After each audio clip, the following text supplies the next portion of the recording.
कल हमारे बड़े अब्बा का इंतकाल हुआ। मैं तो मौत के टाइम नहीं था, मैं कल जुमा के टाइम पहुंचा बनारस में। तो जनाजे के पहले जब लाश रखी गई तो मैंने देखा कि मुंह खुला हुआ है, मुंह जो है पूरा खुला हुआ है। तो मैंने बड़े अब्बा के बच्चों से पूछा कि जब इंसान का इंतकाल होता है और मुंह खुला रहता है तो फौरन उसको पट्टी बांधा जाता है ताकि मुंह बंद हो जाए, तो आप लोगों ने नहीं बांधा था?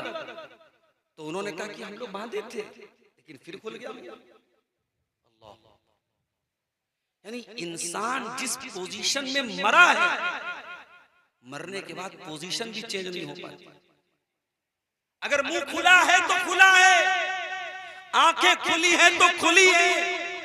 अगर हाथ में कोई चीज पकड़ के मरा है तो उसी तरीके से पकड़े, बड़ी मुश्किल से निकालना पड़ता है। कभी किसी मुर्दे को आपने गुस्ल देते हुए देखा है? मुर्दे का कुर्ता कैसे उतारते हैं? उतार तो नहीं सकते ना, उसको कैंची से काटते हैं। अल्लाह, दुनिया में इंसान कपड़ा चेंज करता है, कमरा बंद करके करता है, और आज लोग नहला रहे हैं और कैंची से उसका कुर्ता उतार नहला रहे हैं। दुनिया में लक्स से नहाता था, लाइफ बॉय से नहाता था, सिंथॉल से नहाता था, उसका फेवरेट साबुन था। और अब तो साबुन का भी दौर चला गया, अब वो बॉडी वॉश आ रहा है, बॉडी वॉश से लोग नहा रहे हैं। दुनिया में बॉडी वॉश से नहाता था, साबुन से नहाता था, शैम्पू से सर धोता था, फेस वॉश से चेहरा धोता था, दाढ़ी के लिए वो अलग क्या बोलते उसको, बियर्ड लोशन लगाता था। क्या क्या हमारे नौजवान बेचारे जो शौकीन किस्म के, सब जानते होंगे कितनी तरीके के लोशन आते हैं। धूप में निकलता तो सन क्रीम लगाता था, जाड़ा आता तो विंटर क्रीम लगाता था, गर्म पानी से नहाता था। आज मर गया, कोई पूछने वाला नहीं कि भाई ये मर गया है, जाड़े का मौसम है, चलो इसको गर्म पानी से नहला दो, गीजर के पानी से नहला, कोई पूछने वाला नहीं, कोई नहीं पूछने वाला है। अरे ये तो लक्स से नहाता था, लक्स लाओ, सिंथॉल लाओ, लाइफ बॉय लाओ, बॉडी वॉश लाओ, फेस वॉश लाओ, नहीं, बस नहला दिया जाता है। दुनिया में कपड़ा पहनता था, ब्रांडेड कपड़ा पहनता था। अभी मुझसे किसी नौजवान ने कहा मौलाना आप शेरवानी नहीं पहनते? मैं सदरी पहनता हूँ, शेरवानी कम पहनता हूँ। शेरवानी में झंझट थोड़ा ज्यादा है, लेकिन शेरवानी अच्छी लगती है, खूबसूरत लगती है।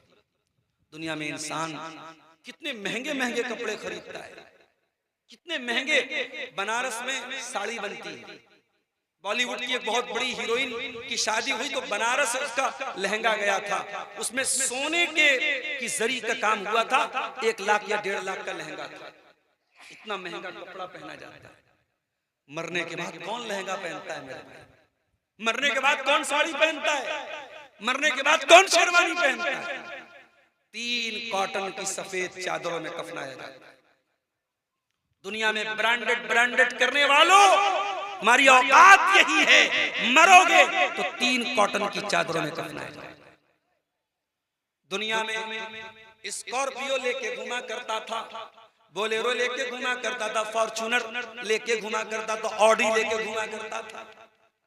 दुनिया में तेरी गाड़ी की रफ्तार का कोई मुकाबला नहीं था, मगर इंसान तू कितना बेबस हो चुका है। आज 4 लोगों के कंधे पर तेरा जनाजा जा रहा है, 4 लोग अपने कंधे पे सवार करके तुझको कब्रिस्तान लेके जा रहे हैं।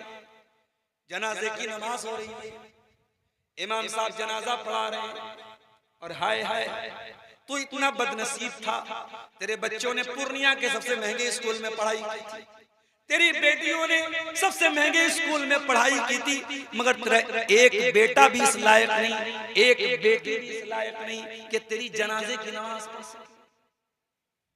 तुझे 5 बेटे हैं, 4 बेटे हैं, तेरा एक बेटा भी इस लायक नहीं है कि तेरी जनाजे की नमाज पढ़ सके। तू इतना बेबस है, तू इतना इंसान, तू गौर कर, तू कितना बेबस और कमजोर है।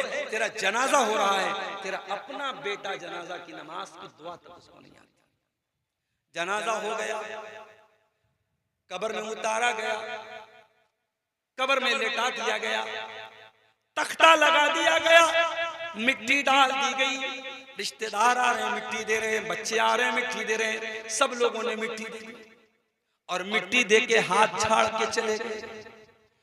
लहद तक आपकी ताजीम कर दी, अब आगे आपके आमाल जाने। बस यहाँ तक आपका एहतराम कर दिया, आपका सम्मान कर दिया, आपकी इज्जत कर दी। अब्बा जान, अब इसके आगे हम आपके काम आने वाले हैं। अब कब्र में आपको अंधेरा मिलेगा कि रोशनी मिलेगी? कब्र में मुनकर नकीर के सवालों का आप सही जवाब देंगे कि फेल हो जाएंगे?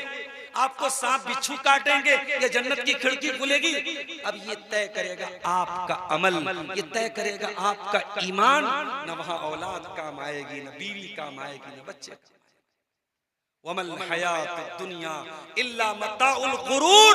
ऐ मेरे बंदो, ये दुनिया धोखे का सामान। मेरे अजीजों, मेरे साथियों, कभी जब अपने किसी रिश्तेदार का जनाजा उठाओ तो सोचो कल हमारा भी जनाजा उठेगा। किसी के इंतकाल की खबर सुनो तो सोचो कल हमारा भी इंतकाल होगा और हमारे गांव की मस्जिद पे ऐलान होगा फला साहब का इंतकाल हो गया, दोपहर में 2 बजे मिट्टी पड़ेगी, आपके भी इंतकाल का ऐलान किया जाएगा। उस दिन के आने के पहले तैयारी कर लो मेरे प्यारे साथ।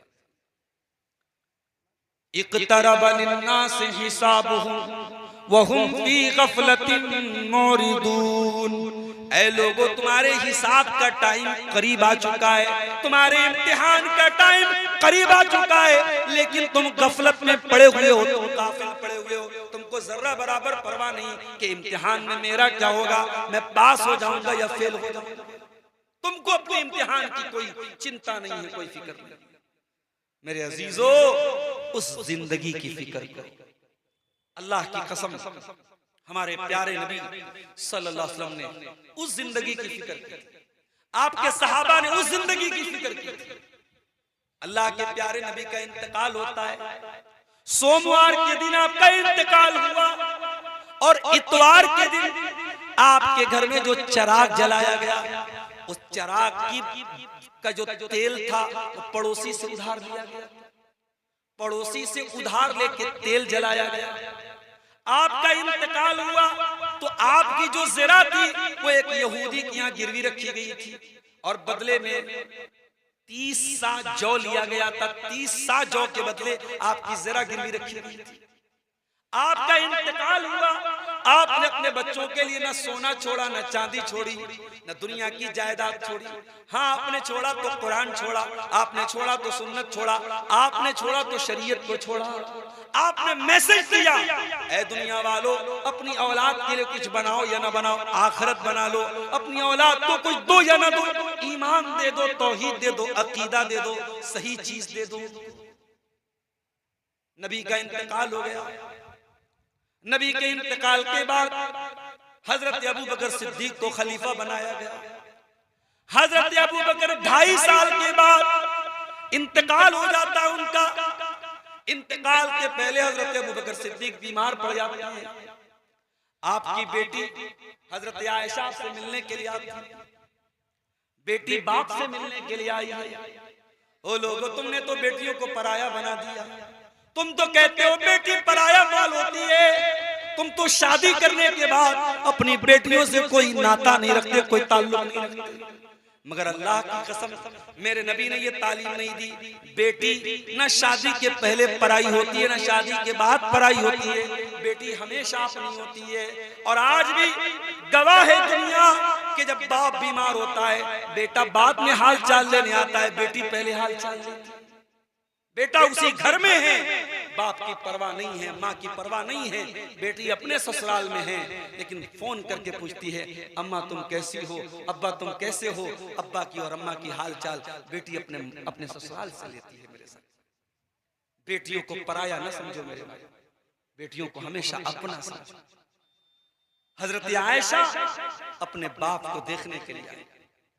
बाप बीमार है और मौत की कगार पे है, मरने वाला है, और बेटी अपने बाप से मिलने के लिए। हजरत अबू बकर ने पूछा, ऐ मेरी बेटी आज कौन सा दिन है? हजरत आयशा ने फरमाया, अब्बा जान आज सोमवार का दिन है। कहा है मेरी बेटी, ये बता कि क्या अल्लाह के रसूल का इंतकाल भी सोमवार के दिन हुआ था? कहा कि हाँ अब्बा जान, अल्लाह के नबी का इंतकाल भी सोमवार के दिन हुआ था। कहा कि अल्लाह काश मेरा भी इंतकाल आज ही के दिन हो जाए, मैं अपने दोस्त के पास आज ही के दिन चला जाऊं। फिर पूछा कि ऐ मेरी बेटी, ये बता, जब अल्लाह के नबी का इंतकाल हुआ था तो कफन में कितने कपड़े दिए गए थे? हजरत आयशा से पूछ रहे हैं। कौन पूछ रहे हैं? उनके बाप पूछ रहे हैं। बाप अपनी बेटी से मसला पूछ रहा है। ओ मियां बाजार वालों, ओ पूर्णिया वालों, ओ कस्बा वालों, हजरत अबू बकर मैसेज दे रहे हैं, संदेश दे रहे हैं, अपनी बेटियों को इस काबिल बनाओ, अपनी बेटियों को ऐसी तालीम दिलाओ कि जब आपको कोई मसला पूछना पड़े तो आपकी बिटिया आपको जवाब। अपनी बेटियों को इस लायक बनाओ। और आज भी अल्लाह की कसम, जब लड़कियां पढ़ाई में आगे निकलती हैं, इंटरनेट पर आप देख लीजिए, इतनी अच्छी कुरान की तिलावत कुछ औरतें करती हैं, कुछ लड़कियां करती हैं, बड़े बड़े मर्द हजरात नहीं कर सकते। हाफिजा हैं, आलिमा हैं, दीन की जानकार हैं, मसले मसाइल की जानकार हैं। अगर औरत सही तालीम दी जाए, लड़की को सही तालीम दी जाए तो लड़की बहुत कुछ कर सकती है। आज आपने लड़कियों को दीन की तालीम नहीं दी। आपकी मस्जिद है, गांव की जुमा हो रहा है, जरा सीने पर हाथ रख के बताओ कि आपकी जामा मस्जिद में औरतों का इंतजाम है? सीमांचल की अक्सर मस्जिदों में मैंने देखा लेडीज का इंतजाम नहीं। क्यों नहीं है भाई? अहले हदीसों का गांव है, शेरशाबादियों का गांव है, क्यों नहीं है? क्या नबी के जमाने में जुमा की नमाज में औरतें नहीं जाती थी मस्जिद? मैं बार बार ये बात कहता हूं कि जलसे में औरतों को बुला लेने से और ये मेला ठेला कर देने से औरतें दीन नहीं सीखी। आप आधा आधा घंटे का जुमा का खुतबा भी अगर उनको पाबंदी से सुनाएंगे, उनको दीन की बहुत मोटी मोटी बातें समझ में आ जाए। हजरत आयशा से उनके बाप पूछ रहे हैं, ऐ मेरी बेटी, ये बता कि अल्लाह के रसूल के कफन में कितने कपड़े थे? बेटी जवाब देती है, अब्बा जान, फी सलासी फीज़िन सुहूलियतिन, अल्लाह के नबी के कफन में 3 सूती चादरें थी, 3 कॉटन की चादरें थी, सफेद चादर।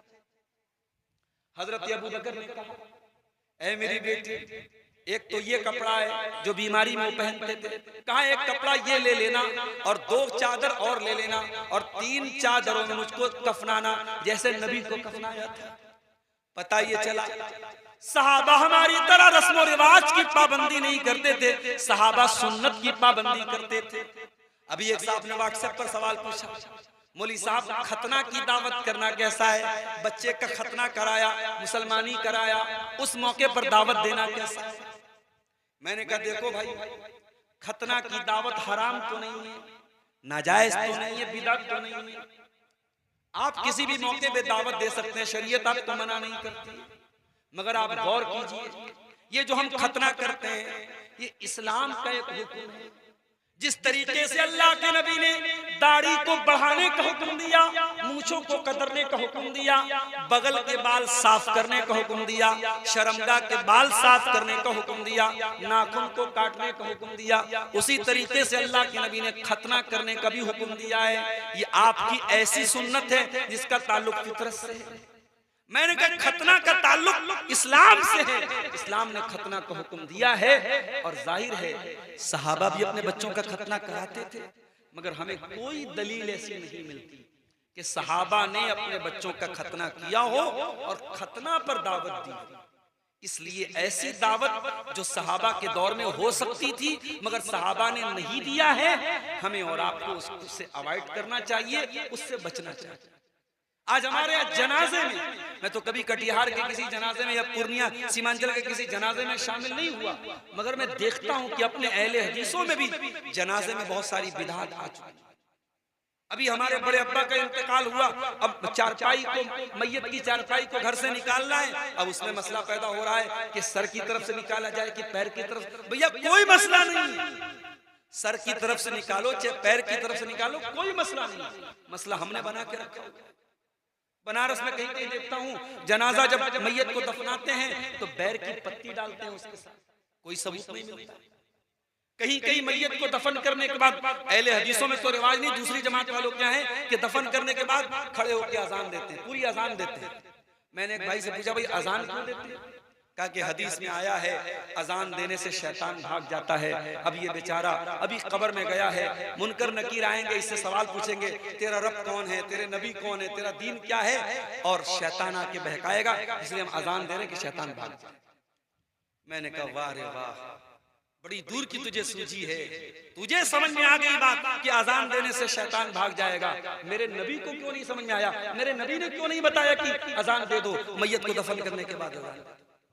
तो जनाजे का मसला हो, चाहे निकाह का मसला हो, जिंदगी का कोई भी मसला हो, अगर वाकई में अहले हदीस कहते हो अपने आप, मेरा जुमला नोट कर लो, अगर वाकई में अहले हदीस कहते हो तो रस्म रिवाज के पाबंद मत बनो, सुन्नत के पाबंद बनो, सुन्नत के पाबंद बनो। और अगर वाकई में अहले हदीस हो तो ये जहेज की रस्म छोड़ दो, ये बारात की रस्म छोड़ दो, ये मंगनी की रस्म, मंगनी के नाम पे लंबी चौड़ी दावत करना छोड़ दो, ये हल्दी की रस्म छोड़ दो, ये तिलक की, ये सारी गैर मुस्लिमों की रस्में हैं जो आपके यहाँ। आज गैर मुस्लिम परेशान हैं और आप मुसलमान होके उनकी रस्मों को आपने अडॉप्ट किया और आप परेशान। तो हजरत अबू बकर ने पूछा, बेटी ये बता नबी के कफन में कितने कपड़े थे? हजरत आयशा ने कहा 3 कपड़े थे। कहा मुझे भी 3 कपड़े में कफनाना, और एक कपड़ा जो बीमारी के दिनों में पहनते थे, कहा एक कपड़ा ये ले लेना और 2 कपड़ा और ले लेना, और मुझे 3 कपड़े में कफनाना। वो जो कपड़ा हजरत अबू बकर बीमारी के दिनों में पहनते थे, उस कपड़े में कई जगह दाग लगे हुए थे। हजरत आयशा ने कहा अब्बा जान, हम इतने गए गुजरे तो नहीं है, हम इतने गरीब तो नहीं है कि आपको हम ऐसा पुराना कपड़ा पुराने कपड़े में कफनाएं, ऐसे कपड़े में कफनाएं जिसमें दाग लगा हुआ है। अरे अब्बा जान, हम आपको नए कपड़े में कफनाएंगे। तो हजरत अबू बकर ने क्या जवाब दिया? क्या जवाब दिया तो जरा गौर से सुनना।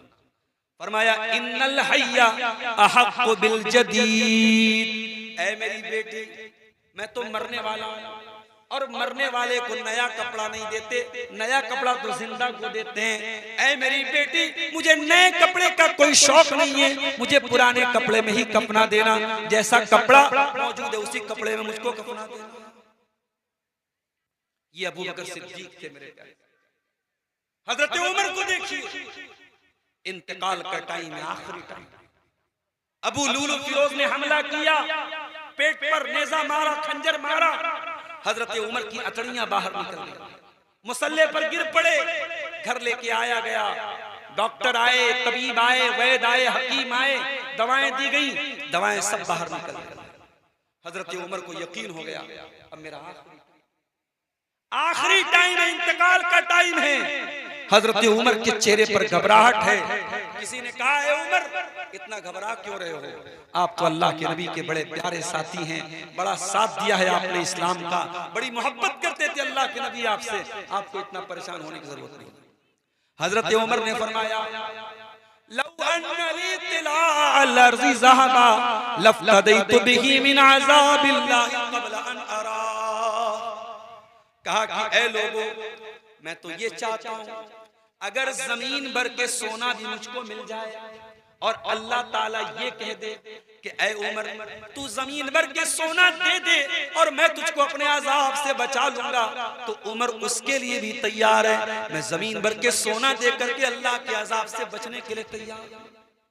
ये हजरत उमर थे, ये हजरत उमर थे जो नबी की जबान से बार बार जन्नती होने का सर्टिफिकेट ले चुके थे। उनको इतनी चिंता थी अल्लाह के अजाब से बचने की। और हम और आप सर से पैर तक गुनाहों में लथपथ रहते हैं, 24 घंटे जब तक जागते रहते हैं। कभी मोबाइल पर कोई गलत चीज देख रहे हैं, कभी किसी के साथ कोई गलत काम कर रहे हैं, कभी किसी को जबान से तकलीफ पहुंचा रहे हैं। हम तो गुनाहों में लथपथ लोग हैं मेरे भाइयों। हमें कभी मौत याद नहीं आती, हमें कभी कब्र याद नहीं आती, हमें कभी अपना अंजाम याद नहीं आता। मैं कभी कभी कहता हूं कि हम इतने कठोर दिल हो चुके हैं कि अब कब्रिस्तान जाकर के भी हमको मौत याद नहीं आती। कब्रिस्तान में भी जुआ खेलने वाला बैठ के जुआ खेल रहा है, शराब पीने वाला शराब पी रहा है और मोबाइल देखने वाला मोबाइल देख रहा है, जबकि कब्रिस्तान कैसी जगह है? ये इबरत की जा है, तमाशा नहीं है। कब्रिस्तान वो जगह है जहां इबरत हासिल करनी चाहिए। बड़े बड़े बादशाह भी वहीं दफन हैं, बड़े नेक लोग भी वही दफन है, शराबी भी वही दफन है, नमाजी भी वही दफन है, अच्छे भी वही दफन है, बुरे भी वही दफन है। कब्रिस्तान जाओ तो अपने अंजाम को याद करो मेरे भाइयों। हमें भी मर के यहाँ आना है, हमें भी कब्र में चले जाना है, हमें भी मिट्टी में मिल जाना है, हमको भी कब्र में जाके सवाल और जवाब देना है। इसीलिए अल्लाह के नबी के डबल दामाद, जिनके निकाह में नबी की 2 बेटियां, जो रुकैया के भी शौहर थे, जो उम्मे कुलसूम के भी शौहर थे, अल्लाह के प्यारे रसूल के डबल दामाद, दोहरे दामाद ज़ुन्नूरैन हजरत उस्मान गनी रज़ी अल्लाह ताला अन्हु जब किसी कब्रिस्तान के पास से गुजरते थे, जब किसी कब्र के पास से गुजरते थे, ज़ारों कतार रोने लगते थे, फूट फूट के रोने लगते थे, आंखों से आंसू बहने लगते थे। किसी ने पूछा, ऐ उस्मान, जन्नत की बात आती है तो आप रोते नहीं है, जहन्नम की बात आती है तो आप रोते नहीं है, ऐ उस्मान कब्र को देख करके क्यों रोने लगते हैं? उस्मान गनी कहते हैं, ओ लोगों, मैं क्यों न रोऊं, मैं कब्र को देख के क्यों न रोऊं? मैंने अपने नबी को ये फरमाते हुए सुना है, इन्नल कब्र अव्वलु मिन मंजिलिन मिन मनाजिलिल आखिरा, बेशक ये कब्र आखिरत की पहली मंजिल है, जिसने इस मंजिल को पार कर लिया उसके लिए आगे की मंजिलें आसान हैं। अहले हदीसों, कब्रिस्तान जाया, मैं ये नहीं कहता अजमेर जाओ, मैं ये नहीं कहता कि ये बड़ी बड़ी पक्की जो मज़ारे बनी है वहां जाओ, अपने कब्रिस्तान जाओ, अपने गांव के कब्रिस्तान जाओ और देखो तुम्हारी माँ वही दफन है, तुम्हारे दादा वही दफन है, तुम्हारा बाप वही दफन है, उनको देख करके अपनी मौत को याद करो। उस्मान गनी कहते हैं, मैं कब्रिस्तान को देखता हूँ तो मुझे वो हदीस याद आ जाती है, अल्लाह के नबी ने कहा कब्र आखिरत की पहली मंजिल है, जो इस मंजिल से बच गया उसके लिए आगे की मंजिलें भी आसान। एक मर्तबा अल्लाह के नबी सहाबा को लेके अपनी माँ की कब्र पे गए और माँ की कब्र पे जब पहुंचे हैं, माँ की ममता याद आई, माँ का प्यार याद आया। 6 साल की उम्र में अल्लाह के नबी ने माँ को खोया। 6 साल के बच्चे की मेमोरी आज 50 साल के बाद रिपीट हो रही है, रिवाइंड हो रही है। 6 साल की उम्र में माँ का प्यार और माँ की ममता को आपने खोया था, आज 50-60 साल उम्र हो चुकी है, आज आपको अपनी माँ की याद आई है, माँ की कब्र पे आप गए हैं और आंसू बहा रहे हैं। अल्लाह के नबी फूट फूट के रो रहे हैं, ज़ारों कतार रो रहे हैं और आपको रोता हुआ देख के आपके सहाबा भी रोने लगे, सहाबा भी रोने लगे और नबी ने रोते हुए फरमाया कि ऐ मेरे सहाबा, मैंने अपने रब से 2 चीजों की इजाजत मांगी थी, एक चीज की इजाजत मिल गई और एक चीज की इजाजत नहीं मिली। मैंने अपने रब से इजाजत मांगी थी कि ऐ अल्लाह, मैं अपनी माँ के लिए मग़फ़िरत की दुआ करना चाहता हूँ, मैं अपनी माँ की मग़फ़िरत की दुआ करना चाहता हूँ। अल्लाह ने मुझको परमिशन नहीं दी, अल्लाह ने मुझको इजाजत नहीं दी। मेरे प्यारे साथियों, अगर आपकी माँ मुसलमान है, आपकी माँ तौहीद पर है और आपकी माँ दुनिया से जा चुकी है, तो आप अपनी माँ के लिए मग़फ़िरत की दुआ कर सकते हैं। नबी को भी अपनी माँ के लिए मग़फ़िरत की दुआ करने की इजाजत नहीं मिली, आपको वो इजाजत मिली है अगर आपकी माँ ईमान वाली और मुसलमान औरत थी। ये कितने बड़े नसीब की बात है। अपनी किस्मत पे नाज करो, अपने नसीब पर फख्र करो कि अल्लाह ने आपको भी मुसलमान बनाया और आपके माँ बाप को भी मुसलमान बनाया। नबी ने फरमाया, मैंने अपनी माँ की मग़फ़िरत की दुआ मांगी, अल्लाह ने मुझको इजाजत नहीं दी। फिर मैंने दूसरी इजाजत मांगी कि ऐ अल्लाह, मैं अपनी माँ की कब्र पे जाना चाहता हूँ, अल्लाह ने मुझको इजाजत दे दी। फज़ूरुल क़ुबूर, ऐ लोगों, तुम भी कब्रिस्तान जाया करो और मुर्दों की कब्र पे जाया करो, वहां जाने से तुमको आखिरत की याद आएगी। मेरे प्यारे साथियों, कब्रिस्तान जाया करो और सोचो कि कब्र में हमसे जब सवाल और जवाब होगा तो हम क्या जवाब देंगे। हमारे हाथों में कोई नेकी नहीं है, हमारे नामे अमाल नेकियों से खाली हैं, न हम नमाज पढ़ने वाले, न हम रोजा रखने वाले, न हम अल्लाह की राह में ज्यादा सदका खैरात करने वाले। हमारा क्या अंजाम होगा मेरे प्यारे साथियों। एक आखिरी हदीस सुना के बाद खत्म करता हूँ। अल्लाह के प्यारे नबी, एक अंसारी सहाबी की मैयत थी, जनाजा था और जनाजे को कब्र में उतारा जा रहा था। अल्लाह के नबी अपने सहाबा के साथ बैठे हुए थे। अचानक आपने कब्र को देखा और आप रोने लगे। अल्लाह के नबी ने कब्र को देखा, रोने लगे। इतना रोए हत्ता बल्लस सरा, आपके आंसुओं से वहां की जमीन भीग गई। और आपने कब्र की तरफ इशारा करके फरमाया ले मिसले हाजा फअइदू या इखवानी, ऐ मेरे सहाबा इस कब्र में तुम सबको जाना है, हम सबको जाना है, इस कब्र की तैयारी करो। ओ मेरे प्यारे भाइयों, नबी ने हमें और आपको ये पैगाम दिया है, दुनिया की जिंदगी में कब्र की तैयारी कर लो, दुनिया की जिंदगी में आखिरत की तैयारी कर लो। वहां दोबारा कोई चांस नहीं मिलेगा। जो तुम्हें तैयारी करना है यही करना है, वहां जाने के बाद कोई दोबारा चांस नहीं मिलेगा। अल्लाह कुरान में कहता है जब जहन्नमी जहन्नम में चले जाएंगे वहुम यस्तरिकून फीहा रब्बना अखरिजना मिनहा नामल सालिहन गैरल्लज़ी कुन्ना नामल। जब जहन्नमी जहन्नम में जाएंगे चीखेंगे चिल्लाएंगे और कहेंगे ऐ अल्लाह एक बार तू जहन्नम से हमको निकाल दे, हम वादा करते हैं, हम प्रॉमिस करते हैं, ऐ अल्लाह हम अब दोबारा कोई गुनाह नहीं करेंगे, कोई पाप नहीं करेंगे, अच्छा अमल करेंगे, नेक अमल करेंगे, मस्जिदों में दान देंगे, मदरसों में दान देंगे, सदका करेंगे, खैरात करेंगे, नमाज पढ़ेंगे, ज़िना नहीं करेंगे, शराब नहीं पिएंगे, वो बड़ी बड़ी बातें करेंगे। अल्लाह फरमाएगा अवलम नुअम्मिरुकुम मा यतज़क्करु फीहि मन तज़क्कर वजाअकुमुन नज़ीर। ऐ मेरे बंदो, हमने तुमको पूरा टाइम दिया था, तुम 60 साल दुनिया में रहे, तुम 50 साल दुनिया में रहे, तुम 40 साल दुनिया में रहे, तुमको जवानी मिली, तुमको बुढ़ापा मिला, तुम बहुत कुछ कर सकते थे। अब दोबारा तुमको टाइम नहीं मिलेगा, तुम्हारा गेम ओवर हो चुका है, तुम्हारा टाइम फिनिश हो चुका है, तुम्हारा समय समाप्त हो चुका है।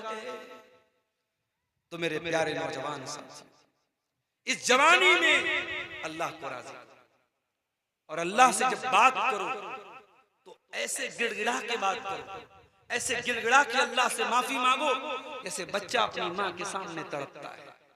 मैंने एक वीडियो देखा, एक बूढ़ा हरम में बैठा है, खाने काबा के सामने बैठा है और अल्लाह के सामने ऐसे जोर जोर से हाथ हिला रहा है जैसे कोई बच्चा अपनी माँ से कोई चीज मांगे। अल्लाह के सामने जितना दर्द के साथ और तड़प के साथ मांगोगे अल्लाह उतना जल्दी तुम्हारी तौबा को कबूल करे।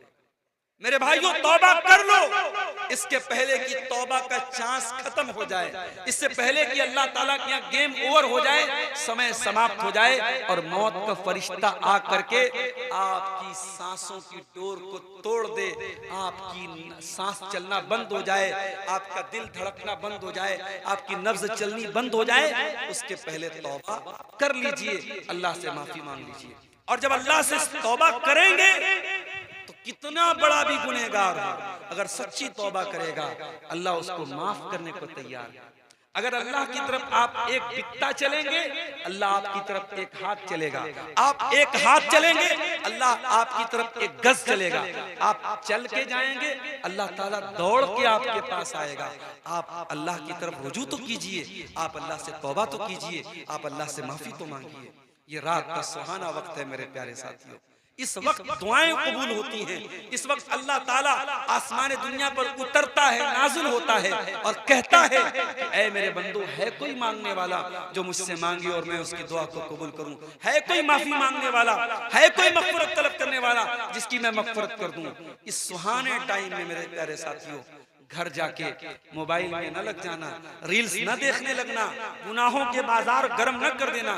इस सुहाने वक्त में अगर मौका मिले घर जाना और वजू करके, फजर का टाइम भी बहुत ज्यादा नहीं बचेगा, घर जाके आप अल्लाह के सामने रोने लगना, गिड़गिड़ाने लगना, माफी मांगना, तौबा कर लेना।